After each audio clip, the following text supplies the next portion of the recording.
Welcome to the Instructional Technology Resource Center's Wednesday webinar, Reconnecting Your Course Utilities, Setting Up External Tools in ISU Canvas. If you are unfamiliar with ITRC, we are currently located in the basement of the library, and we're available to help support your course development and use of educational technology. We host these webinars every Wednesday to help keep you updated on the use of instructional technology in your courses. This week, we're going to talk about external tools in Canvas. Lisa, Mark, and Ryan have all been working a long time to make sure this transition from Moodle to Canvas is smooth for everybody. And they're going to cover kind of the basics of what an external tool is, how to connect them, and when they're appropriate to use. So the session should take about 30 minutes. We try to save a little time at the end for questions, and it is recorded for availability later. If you have specific questions about Canvas, we also have the ITRC staff available on Mondays and Thursdays at 2 o'clock to help you out in our Curious About Canvas Zoom sessions. You can also schedule an appointment with a member of ITRC if you need extra help. So we'll provide links to all of these resources at the end of the session. With that, I will turn it over to Mark, Lisa, and Ryan to talk about today's topic. Thank you, Allie. Appreciate it. Okay, so today's topic, we're going to be reconnecting our utilities. In our new Canvas home, we're going to be setting up external tools in Canvas and talking about what those are. So just to throw some techie acronyms at you, what are LTIs? And that stands for Learning Tools Interoperability. And I had to say that really slow. So what that means is these are tools that are integrated into the learning management system. You may have already been using some of these in Moodle, and we'll be using those as we transition into Canvas. So what are LTIs? They offer seamless integration. They're third-party tools into the learning management system without requiring extra logins. And this makes it easier for your students and for instructors to access these external resources within their courses. And they also enhance the learning experience by enabling interactive content, assessments, collaboration tools, and creating a more engaging learning environment for your students. And examples of these could be, there's Zoom, there's Panopto, there is Turnitin, just to name a few examples, and they enhance the learning experience. And then LTIs also expand the functionality of the learning management system by bringing in tools like I mentioned, video conferencing, plagiarism detection, and publisher content all in one place. So your students don't have to go out somewhere to access it and then have to return back into their course. And it makes it that seamless integration. And then finally, it's standardized and secure. So this is most importantly, the LTIs follow a global standard, and this ensures compatibility, security, and ease across different platforms. And this is important as we transition from Moodle to Canvas. So just a little bit of a background on LTIs and what those are. So you might hear that language, or you might hear a plugin. And again, those are kind of external tools. We support various external tools at ISU, and some of these might be familiar to you, and some of these might be a little bit new. So we use Zoom for video conferencing, and Panopto, which is our video management system.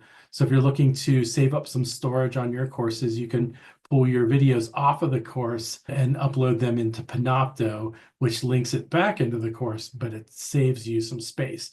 Turnitin for plagiarism checkers. Atomic assessments, and this is an expanded repertoire, that's a fancy word, of quizzing that's available to you in Canvas. So in addition to the standard Canvas quizzing features that you have available to you, you also have atomic assessment, which adds like 30 some more question types.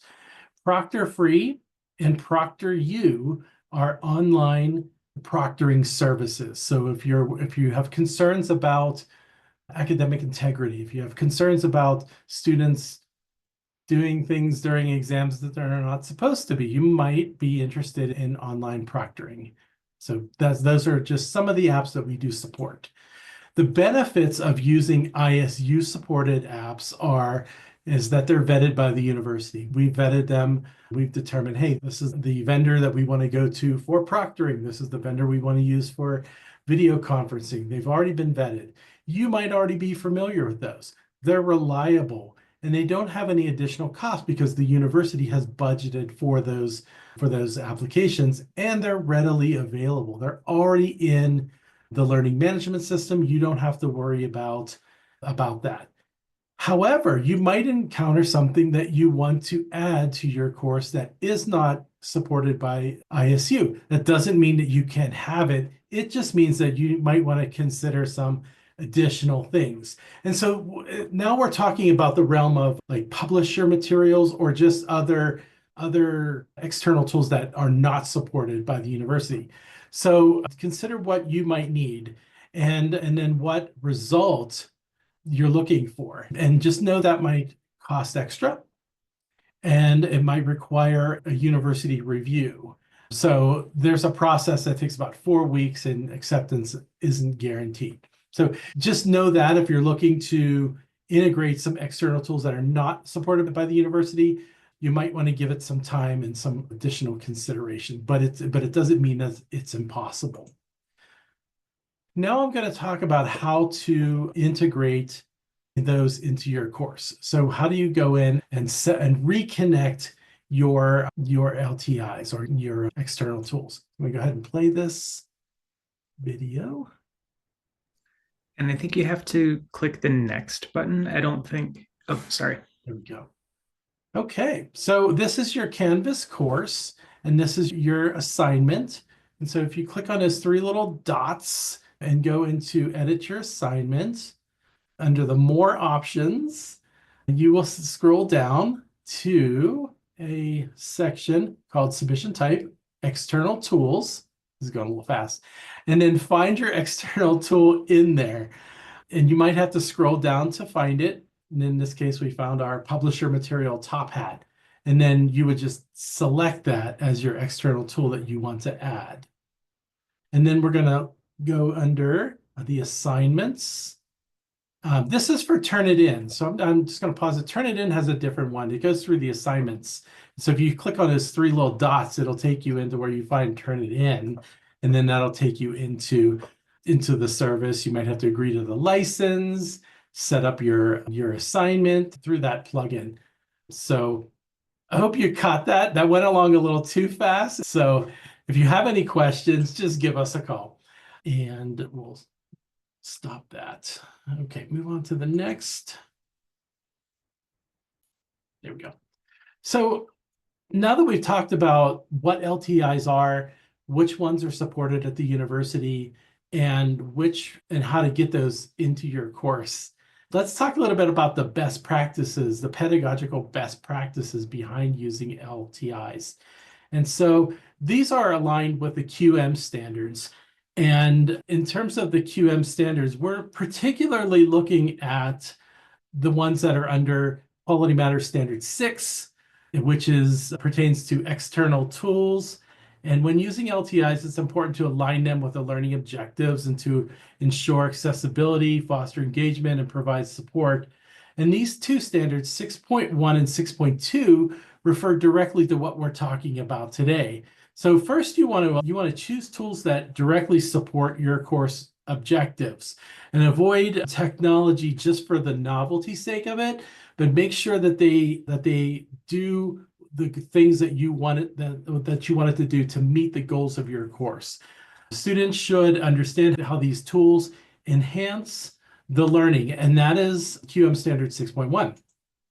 QM Standard 6.1 and 6.2 apply to the accessibility and the usability of the tools. And so you want to ensure that the tools comply with WCAG standards, which is standards related to technology accessibility. They offer alternative formats and include clear instructions. And testing from both the instructor and the student perspective helps to identify these barriers. So that's 6.1 and 6.2 as it relates to accessibility. Then we want to talk a little bit about engagement and interaction. And again, we're going back to 6.1. Okay. And to increase engagement, use LTIs to promote learner engagement in your course. Things like discussion boards and video collaboration, adaptive learning tools, give students low stakes opportunities. So this is your formative assessment so that they can practice before the major assignments. And then finally, a pedagogical practice is to offer technical support and guidance. So with any tools that you're using, it's always the best practice to provide students with information on how they can access technical support and guidance for when they need it. And by following these best practices, we can maximize the benefits of using LTIs while keeping the learning effective, accessible, and engaging for your students. And so now I'm going to turn it over to Ryan, and he's going to talk a little bit more about the LTI connections. Thanks, Ryan. Great. Thanks, Mark. So you now have a good idea of exactly what we mean when we say LTI or these external plugins. And Mark has told us about some of the best practices for actually using them. But you might still be wondering, why do I have to reconnect them? When I bring everything over, my content comes over. What's weird about this extra thing? So these are the reasons why. Because it's an external service, it's not actually content within your course. And so when you put your course in the new management system, so when you move it from Moodle over into Canvas, I think it's actually a good thing for privacy reasons. If you shared your course with a colleague who was at another institution entirely, I personally wouldn't want them to automatically inherit all the permissions that I had connected to things. That would be somewhat creepy in my mind, to accidentally be giving my keys away to everybody. So instead, when you put it into the new platform, it's going to require your permission. So you have to agree, yes, this is actually me. I actually do want to connect this to this external platform. So you get to be in charge and in control over what gets added to your course. And as you saw in that rather fast video that Mark showed us, you'll probably also have to agree to some of the external tools terms of service again for each one. The good news is that once you've done that in Canvas, each time you copy the course and restore it within Canvas, those will inherit. So you only have to reconnect it once. You'll only have to agree to those terms of service for each platform, either once or every time they change something. I'm sure you're familiar with that. But the general idea is that unlike most of the content in your course, because these are systems that work with each other, you have to actually give it your permission in a different way. It is substantially different from the content that you generate in a module, for instance. So it's dissimilar to the rest of the things, but the best analogy I can think of is it's helping make sure you don't accidentally give away your keys to people at other institutions if you try to share files with them. So, and next, Lisa will tell us more about the student access and other processes with LTIs. Thank you, Ryan. So once you have reconnected everything, it should work seamlessly. The LTI, the interoperability, means that when it's added into your course, the students click on the link and they are connected seamlessly, like Mark was talking about. That is generally the first thing that students should do. So even if they have to create an account in your publisher material or on the other system, generally the first step to make sure that they are connected from the student perspective is to click the link within your course. The LTI configuration should handle all the permissions and all of the syncing. So in terms of your student access, it should work seamlessly. We know that's not always the case, but then the first step comes back to what did you click first, or let's go back to the beginning and start with the link in the course. So for example, we support Turnitin. So rather than going to the Turnitin website, you click in the course and connect to Turnitin from within the course so that all the permissions syncing happens within the course. Let's talk about who's responsible for what in terms of external tools. So in terms of ISU, we do review all of the LTI requests or the external tools. We look at accessibility and security and impact on the overall system. There is a high concern about the cost for students across the board. We then work with a technician over with the vendor to connect the tool to ISU. Generally, that's a meeting, a couple of emails, and the codes that are needed to make sure that the systems talk to each other. So that's what we do, is we make sure that all of the technical stuff in the background works. Once you have it in your course, the vendor is the person or the entity where they have talked about how to use the tool, or if their system is up and running, support for troubleshooting. The exception is the ISU supported tools, which I've listed down here. We support Zoom. Zoom has some really good resources, but we also have developed resources that work for the Zoom implementation at ISU. Same thing with Turnitin and Panopto. But you will also see us linking out to those vendor resources because they can work on them and talk about them more in depth in what they do. So if you request an external tool, we will go through the review process. You submit an application, you need some information like their help documentation and system status page, and we'll get it connected after we've reviewed it, but then you are the one that's supporting it. So as was mentioned earlier, really think about how and why you're involving an external tool, and if there's not a tool already in there. And then once you run into problems, knowing where to go in terms of types of help. And there may be instances where you reach out to the vendor and they say, we need to check the configuration, and then you connect them with us and we'll go in, set up a meeting, and we'll check the configuration to make sure things are working. But generally, if you have pulled in an external tool, requested one, they are the ones that are going to provide the support and documentation and help for that process. The most common issue that happens is syncing issues.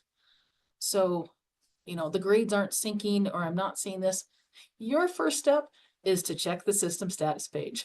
So one of the things that we do when we integrate, so there is a TigerTracks article that somebody can put in the chat that lists all of the current external tools that we have. And one of the things that we have there is a system status page. So if you're working on Turnitin, that is one we support, but it's not syncing, the first step is to check to see if their system is up. And then the next thing to do is to check with the vendor to make sure that once you're in there and making the settings within the tool. So like I said, syncing issues. My grades aren't coming over from the publisher material.